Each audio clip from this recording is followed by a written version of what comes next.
Hello and welcome to this session about which cause to work on with Kit Harris. I'm Sim and I'll be the MC for this session. We'll be starting with a 15-minute talk by Kit, and then we'll move on to a live Q&A session where he will respond to some of your questions. You can submit questions using the box to the right-hand side of this video. You can also vote for your favourite questions to push them higher up the list. Now I would like to introduce our speaker for this session. Kit began his career as a trader in order to fund global health efforts. He explored a range of fields and career paths, deciding to donate substantially to Meta and AI charities. Now he investigates and communicates about what other philanthropists can do to help future generations. Here's Kit. Hello, my name is Kit. I work in philanthropy. A few years ago, I was a trader, and a few years before that, I was a student. This short talk is about figuring out which cause to work on. It's aimed at people who've realized that figuring that out is really important and are just getting started in doing so. If you want more detail on anything I say, use the questions app to suggest a question for the Q&A at the end. In this talk, I'm going to assume that the consequences of our actions are what matters most. A lot of this talk will be applicable to other moral frameworks, but it will be most useful to those who think that the consequences matter most. Under that assumption, I find it useful to split cause prioritization questions into two major buckets: what even matters and what can we do about it? This is obviously extremely simple, but it seems like a good first step to make sense of such a broad question. The question of all of the problems in the world, what am I going to work on? So jumping in, what even matters? My first major assumption here is that the experiences of sentient beings are the main things that matter. So things like beings experiencing joy or beings experiencing pain, these kinds of things are what I think matter a lot. This is a reasonably common view, but flagging it as something that other things I say will mostly make sense if you agree with, even if you disagree with this, but I'm focusing a lot on the idea that these are the things, like joy and pain, are the things which matter most. If that's correct, one obvious question is, which particular experiences matter? For example, how valuable is reducing suffering compared to increasing joy? Perhaps the biggest part of what matters is which beings matter. Everyone listening to this talk probably agrees that all humans alive today matter, and we should care about them, and we should take actions as if they matter basically as much as each individual one of us matters. But what about future generations? Should we consider people alive 1,000 years from now when we're making policy decisions that affect those people? Which, if any, animals matter? Which animals should we care about and seek to protect?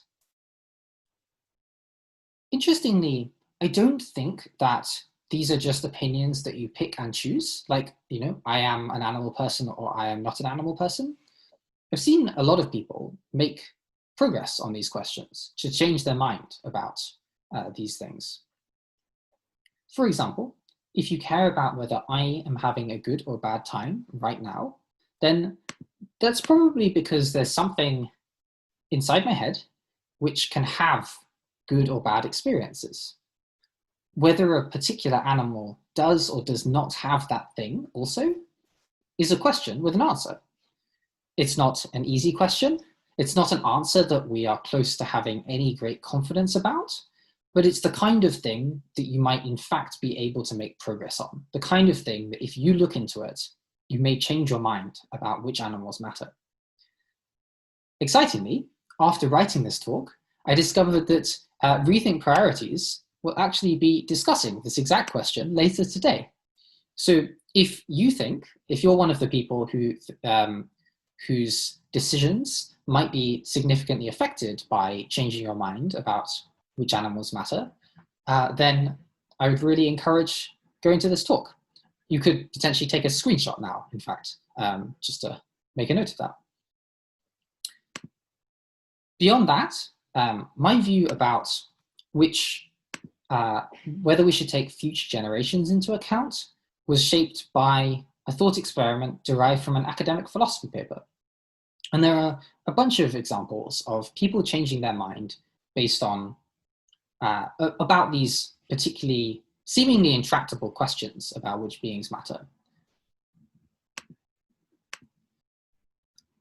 If you want to challenge your beliefs about which cause to work on, then I would really encourage you to consider whether you are missing some entire group of beings that matter. In particular, I think it's really valuable to think about groups which you think might matter.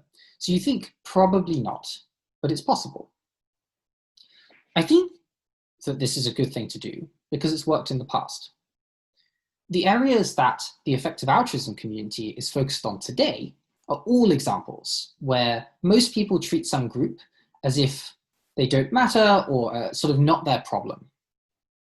So in the case of global health, most people behave as if people in other countries either don't matter or are just not our responsibility in some way. Similar for criminal justice reform and immigration reform. Farm animals, another great example. If people acted as if the animals that end up on their plate matter, obviously the world could look very different. And future generations don't get a say in basically anything, even though it's quite possible that a lot of the decisions we make today, for example, around climate policy, will have very large effects on people alive in hundreds of years. So historically, groups which most people treat as if they don't matter, but who may well matter, have been good places to look for key issues to work on. So next, what can we actually do? Maybe you end up thinking that some surprising group matters. You obviously also need to be able to do something to help them. For example, imagine there are aliens that think and feel, but they're so far away that we could never interact with them. In that case, even if there are many such beings, our decisions will probably not be affected by that fact. Something that seems like very much an open question to me is, can we do useful, robust things to help wild animals? Excitingly, I've also seen that the people from Wild Animal Initiative and Animal Ethics will be speaking about this tomorrow. So yeah, if you think this might affect your decisions, go to that talk. Regarding future generations, the number of beings that could live in the future is clearly immense. But it's only useful to think about all future generations as a group if there's something we can do which actually affects that whole group. One possibility is if there are cases where we can avert a global catastrophe that would basically cause future generations to not exist at all.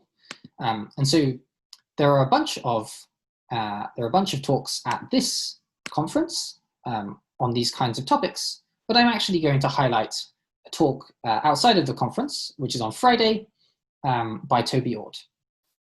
As the title suggests, it's focused on this question of, are there any things that could essentially prevent this huge group of all future generations from existing? And if so, what can we do about it? Obviously a key question for whether to work on this kind of thing. A logistical note, the other talks that I've mentioned are all at this conference. And so if you are watching this as a recording after the conference, watching my talk as a recording, then you will be able to find the other talks online too, most likely. I'm not sure if this one, Toby Ord's talk, is being recorded. And so if you're watching this after the conference, then I would recommend his book, The Precipice, which was out this year. So these are just a couple of examples of questions of, can we actually do anything to help this group, some particular group? These are examples of lines of inquiry which give us a sort of qualitative understanding of what's possible. I'd like to end with an encouragement to ultimately make your decision of what to work on quantitatively. In particular, I want to make sure that you don't fall into a sort of drop in the bucket mindset. So often things feel like very small contributions compared to the problem that they're trying to address. In many countries, there's the phrase a drop in the bucket for this kind of thing that feels very small compared to a big problem. Sometimes though, this seeming drop in the bucket is in fact still very big. For example, say you can do something like save a life every year by donating a chunk of an average graduate salary. Some people react to this by saying, well, it's just one life against the backdrop of almost 400,000 malaria deaths the same year. Now, on the one hand, this is totally true. It is, in some sense, a drop in a bucket against when you compare it to the problem at large, problem as a whole. But of course, that's still life and death to that person and their family. So this feeling of small progress again on a big problem, sometimes feeling very unsatisfactory or very unmotivating, is actually really unreliable as an indicator of whether what you're doing is important. So I'd really encourage you not to rely on that feeling and to really try to figure out how much you would achieve by working on something. Really try to bring out the numbers and figure out what the bottom line is. This is, I think, particularly important when you're trying to compare whether to work on helping some really large group that's kind of hard to help or some small group that's relatively easy to help. Sometimes our intuitions about whether which of these is better to do can be really thrown off by this kind of thing and can end up horribly, horribly wrong. So you really need to bring out the numbers, look at your bottom line, figure out how much you would actually achieve. If this seems like a potential next step for you, then I would really recommend going to Zach's talk, which is later today, in fact. I believe that this talk will focus on comparing interventions, so particular things that you could do within some broader cause, but ultimately the same kinds of skills and a lot of the same ideas apply to the question that I'm interested in right now, which is, if I worked on this particular cause, how much am I going to get done? How big a deal would it be if I worked on this thing? How big a deal would it be if I worked on this other thing? So, to summarize, first, what even matters? In particular, which beings are morally relevant? Then, what can we do about it? Broadly, what are the options for affecting those beings and using numbers to ultimately decide what to do? Some quick tips as we finish. So first of all, you've probably noticed that this talk only just scratches the surface. Around 2014, 2015, alongside my job as a trader, I spent a lot of my evenings and weekends thinking about this question, which causes to work on, before I had, for a whole year, before I had any idea what I was doing. The good news, of course, is that you're not alone. This community cares a ton about this question. So nowadays, there are resources available to make your life easier and to give you a head start. I'd really encourage using those things, making use of what's already being done. You'll get a lot further if you build on what other people have done, rather than try to figure everything out from scratch. Also, on the topic of you not being alone, have conversations with other people at the conference. Not only do other people here potentially have already thought about this, but also even the people who haven't thought about this will be coming up with thinking about which questions they will want to pursue. So I'd really encourage you to ask people which questions would change their actions, which questions would matter to their decisions. Because it's possible that questions that other people have identified as really relevant to their decisions will also be relevant to you. For now, I think that we have about 10 minutes for Q&A.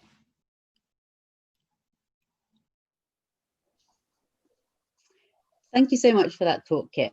I see we've had a number of questions submitted, so we'll go with those. Firstly, I had a quick question. You talk about course area prioritization resources in the community. It would be great if you could flag what those are. Great, of course. So one set of resources are 80,000 hours problem profiles. So they're really user-friendly and give you a sense of what working in an area might actually involve. Open Philanthropy's shallow, medium, and deep reviews of cause areas are also really useful. So if you go onto the Open Philanthropy website and look under their cause prioritization resources, they have these really good overviews of what can be done in an area, who is already active, and that kind of qualitative overview of what it would even involve to work on something. More specifically, obviously, GiveWell and has been doing work for well over a decade on what can be done in global health, and ACE, likewise, animal charity evaluators. And also, if you're looking at more specifically what to do in those areas as an individual, the ideas for charities that might be excellent to launch that Charity Entrepreneurship has come up with are another really good resource for figuring out what it might actually look like to do work in an area.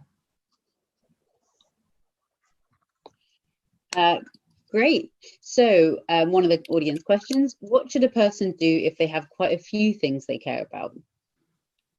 Yeah, so first of all, this is a really good problem to have. I think that one of the common themes in the effective altruism community is being open to working on many different things, caring about a lot of different kinds of beings. And so it's definitely a good problem, and like, welcome to the community. I hope you're I hope you're excited about working on many different things. Obviously, at the same time, you only have one career, and so you have to decide what you're going to do. Unfortunately, it's often most effective to specialize, to become really excellent at working on one thing, rather than try to work on many things at the same time, although that can sometimes be a good idea. And so, yeah, you face this trade-off of having the open-mindedness and the caring to consider many different things, but ultimately you may have to prioritize between those things and try to figure out which is the best thing to work on. Absolutely, and I guess it's early on in your career, if you develop things like research skills, but then you update on specifically what cause area you're focused on, you do get to take some of those skills with you. Yeah, that's right. So often you will change your mind about things over the course of your career. In particular, I expect that if you haven't yet thought much about cause prioritization, it's very likely that if you think deeply about it, you'll end up deciding to work on something that you're not currently working on. So very early on in your career, and especially very early on in your thinking about cause prioritization, there are like two things you want to be doing. One is thinking a lot about cause prioritization, and the other is keeping your options pretty open and building, working on things, building skills that could be likely to be useful to something that whatever you end up working on. But at the same time, because of the value of specialization, or like how it's often quite valuable to specialize, you do want to be approaching some kind of best guess of what to work on, and then going really hard on that one thing and getting really excellent at it. And so, on the one hand, yes, things will change as you learn more, but at the same time, I hope that at some point you will have some sense that you're not likely to change your mind that much further and be able to specialize and move on in a specific direction, aiming at a specific goal. Yeah, makes a lot of sense. So early career, do you think it's better to plan to work on your current cause prioritization, having thought about it reasonably seriously, or is it better to assume that your own cause prior will change considerably as you age and learn more? Yeah, so definitely, this essentially depends on how much you've already thought about it. And you'll often, I think once you've thought about course prioritization a fair amount, you can often get some sense of how much you're likely to change your mind in the future. For example, you can simply ask, what would change my mind? Like, what would I have to discover in order to work on something other than my current best guess? And of course, as I mentioned in the talk, like if you find it plausible that there's some entire group of beings that you haven't even considered yet, or something like that, then it's pretty likely that you'll end up changing your best guess a lot and potentially working on something very different to your current best guess. But if you ask that question of what would I need to discover to change my mind, and you discover that the kinds of things you would have to learn are just pretty hard to resolve or pretty hard to make any further progress on, then maybe you should just be running with your current best guess. And after some amount of time thinking about this, which could be, you could be months, could be decades, then there'll potentially come a time where you really don't expect to change your mind that much further. And ultimately, you'll have to make that guess yourself by asking that question of what would change your mind, and how likely is it that you would discover such a thing. Great, talking about things that have perceptions that have like changed over time. How have your views of earning to give as a career track changed over time? Yeah, so I began my career earning to give, and I'm basically pretty happy that I did that. But of course, I'm not doing that currently. So what changed?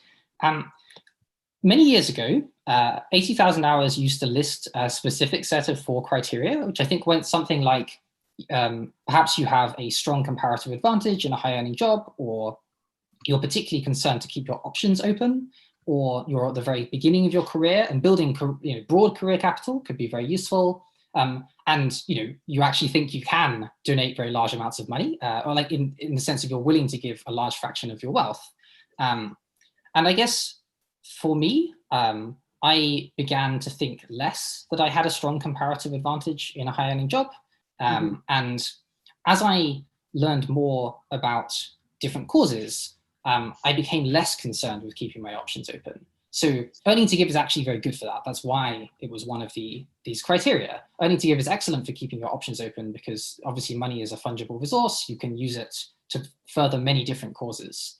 And so overall, I think that there have been a few like big systematic changes, like major funders funding the kinds of things that I think are most important, which is amazing. But overall, the reasons for me changing careers were also to some extent these straightforward things about myself, like deciding that I no longer needed to keep my options quite so open as before, because I had stronger views on what I wanted to achieve. Great. So I think we're into our final minute here. So I'll ask the very last question that we have time for. So how do you suggest we stay open to uncertainty and to changing our minds?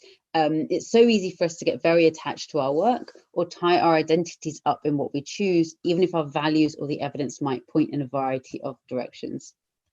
Yeah, this is one of the things I most love about social events related to effective altruism, is that often they are an opportunity to